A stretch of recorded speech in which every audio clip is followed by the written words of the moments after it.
LSU versus Alabama, the SEC West semifinal game. What an amazing matchup it was. I know it reminded me a lot of when I was in elementary school in those early 2010s when it was LSU versus Alabama and the final score was 7-6. What a great game. You got a lot of those vibes early in the game. First quarter, scoreless. Going into halftime, it was 7-6. Then obviously the offenses started picking up. Later in the second half, in the fourth quarter, they combined for 25 points between the two teams. But that first quarter, that first half, Will Anderson, Dallas Turner, Henry To'oTo'o absolutely eating. And that LSU defense playing a great bend, don't break half. Kind of like they were all game, but especially with that goal line pick in the first quarter against Bryce Young. Thought he was going to make another amazing Bryce Young, typical, escape the pocket, stop right in front of the line of scrimmage, throw a ball for a touchdown. But no, they were a little bit behind the guy. LSU took advantage of that, picked it off, and I mean, what an amazing game. From start to finish, I was absolutely enthralled, and that is just what you love about college football. But I have some thoughts, I have some ideas, and I have some questions about this game. My first thought, and it might seem a little bit dramatic and crazy, but I think Jayden Daniels could win the Heisman next year.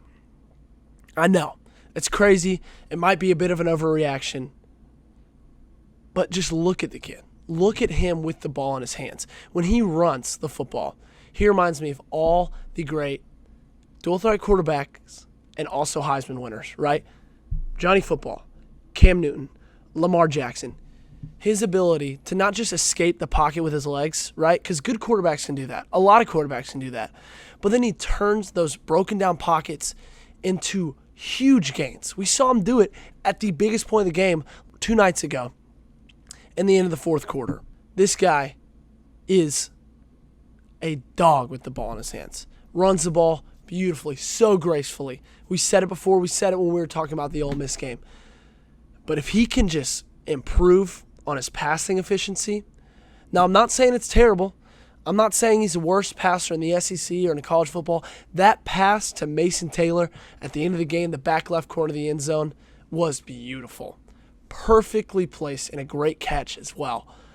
But if he can just improve his passing efficiency and his ability to push the ball down the field with his arm, if he can improve that over the offseason, he is going to be dangerous. Speaking of dangerous, this LSU team right now is dangerous. You don't need me telling you that. You know that. You saw the way they played against Alabama. You saw the way they played against Ole Miss. This team is a team that is clicking right now, and they're a team I would not want to play. I've said it so many times in the 2.5 months I've done this show. I've said time and time again how teams, when they get a new coach, new quarterback, a lot of transfers, it takes them a little time to begin to learn how to click with each other, right? Because all the other teams, everybody on that team already knows the playbook. They've practiced together. They play together since spring ball, since the season before. This is a team full of whole new players, all new staff. And it just took them a little while to get to learn how to play with each other. And now, 9 games into the season, they're clicking. They're playing incredibly right now. Right, their defense, week in, week out, is playing a little bit of a bend, don't break thing with great pieces like B.J. Ojulari, and their offense is dynamic as they run everything through Daniels. Literally, everything. It's been a fun team to watch, and it's going to be a really fun team to continue to watch through the rest of this season and even in the postseason as well.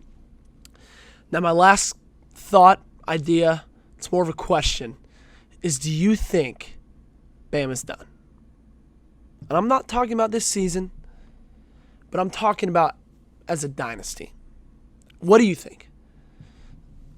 I don't think I'm comfortable enough to say yes or no at this point, right? A lot of people made that mistake 2 championships ago when they lost to Clemson. I'm not dumb enough to make that mistake.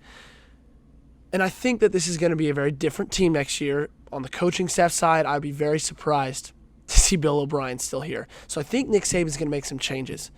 But when you look at this team and you look at who their backup quarterback is, Jalen Milroe, he's going to have to take a massive step this offseason to be anything like what Bryce Young is. He's going to have to take a massive step. You saw him play against A&M. A&M was just like, okay, we're just going to defend the run because you can't pass it, and he proved that he couldn't. Now, I'm not saying he won't be able to next year, but look at the quarterback Bryce Young is. With the talent that he's surrounded by, defensive and offensive, this team next year isn't going to have Jahmyr Gibbs. They're not going to have Will Anderson. They're not going to have Henry To'oTo'o. They're going to lose a lot of players, and Jalen Milroe is going to have to step up and lead this team. Now, I'm not saying they're going to have a losing season next year. I'm not saying they're going to be 7-5, but I wouldn't be surprised if they lost 2 games again next year. They lost 2 games this year with all those guys and Bryce Young. So I don't think this dynasty's over. Okay, Nick Saban's not done anytime soon.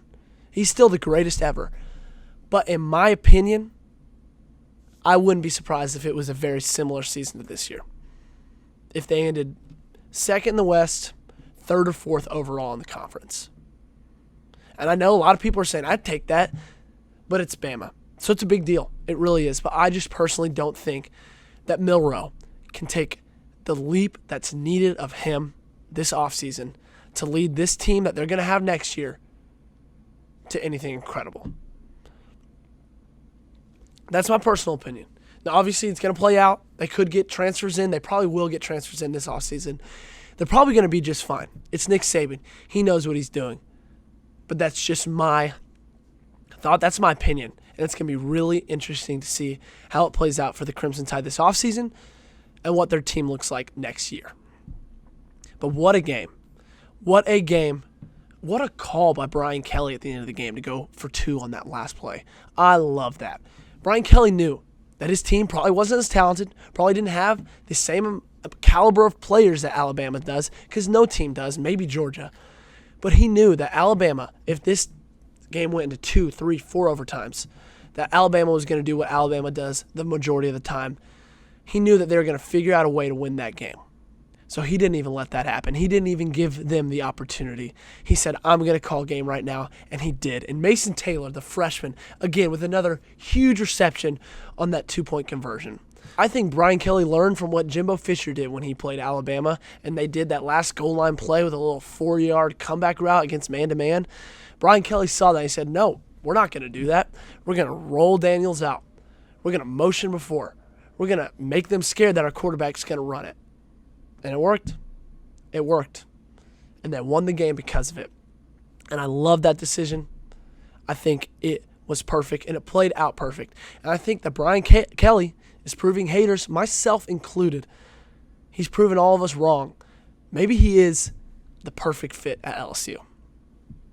But regardless of that, regardless of the question of whether Bama's going to be back next year, what their record's going to be, this game was an amazing game. And LSU played great. Now, they control their destiny in terms of the rest of the season, in terms of SEC championship and possibly the playoff, right? It's a long shot, but they got a chance now. Next week, they play Arkansas in Fayetteville, and then they play UAB, and then they end the season at A&M. 3 winnable games. 3 games that this team that just played and beat Alabama should win. Now, will they? I don't know. I wouldn't be absolutely shocked if somehow they fumbled one of those games away. But they should. They should win every single one of those games. They should go to the SEC championship. Now, they're probably going to face Georgia. Very, very 99% chance. Very most likely they're going to play Georgia. Now, do I think that they can beat Georgia? No, not right now. Maybe in the future, but not right now. But regardless, the fact that this LSU team, we're talking about the very likely chance of them going to the SEC championship. Hats off to Brian Kelly. Hats off to this team for that gutsy and amazing performance they put on in Baton Rouge on Saturday night.